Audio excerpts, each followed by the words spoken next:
Hi, I'm Saunders from Average Joe's. Now, there's only one thing that could possibly be considered to be the most important fashion accessory that we can own, and it has to be our mobile phones. So we're here with the LG G Flex2, which once again is promising to stir up the market, presenting itself as the ultimate fashion accessory.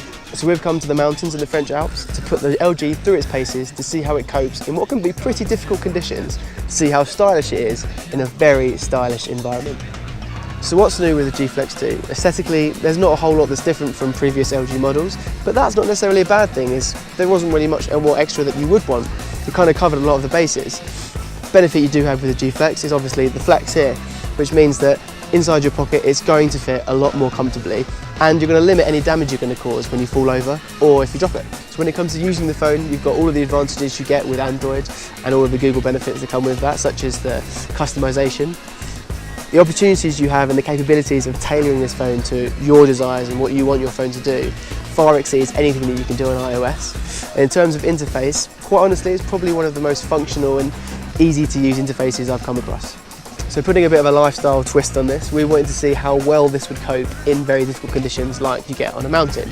So usual problems you get are lack of battery dying at low temperatures, battery dying at high altitudes, and all the other problems that come with those sort of things, such as just losing a lot of functionality with the phone during those conditions. And quite honestly, I've been using this for a few days now and it's exceeded all of our expectations. It's worked fine at heights of over 3,000 metres, still taking the great photos that the camera can do, even in those conditions. So it's all well and good hearing my opinion on the G Flex2, but as it's got quite a unique aesthetic, we thought we'd ask people on the slopes what they think of the phone. So my first opinion on this phone is that it looks quite sleek, it's quite smooth, I like the curve appearance of it. So yeah, it looks quite stylish. Well, the G Flex2's design, I think, is its best feature, the physical design, the hardware. It just feels nicer, feels smoother, and it's more usable than the predecessor. Definitely a good idea. I can see how it will fit nicer in the pockets, and as well when it's in your back pocket, when you sit down you're less likely to like snap it, because obviously it's a big screen, so a lot of pressure, but I think with the curves it will be less likely to do that, and it does make it a lot easier to like touch everything on the screen. From a style point of view, it looks good. It makes it look more high-end, more classy. It just stands out from other phones out there. I don't know how much the curve is going to help practically. I can see maybe it's a bit more comfortable in your pockets, and it feels quite nice in your hands.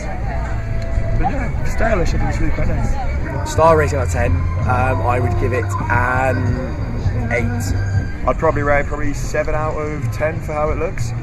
7.5 stars out of 10. An 8, maybe? Or a 9? So all in all, the G Flex2 has done pretty well. It's coped in all the conditions we've put it in, and in terms of what's gone on the inside, performance-wise, pretty spot on with the software. As for the curve, in all honesty, I did think it was a bit of a gimmick at first, but after having used it for a few days, it's easy to see that there are some practical advantages that come with the curve. And that's really it. So what do you think? Leave us a comment below. But I've been Saunders from Average Joe's, and we'll see you next time.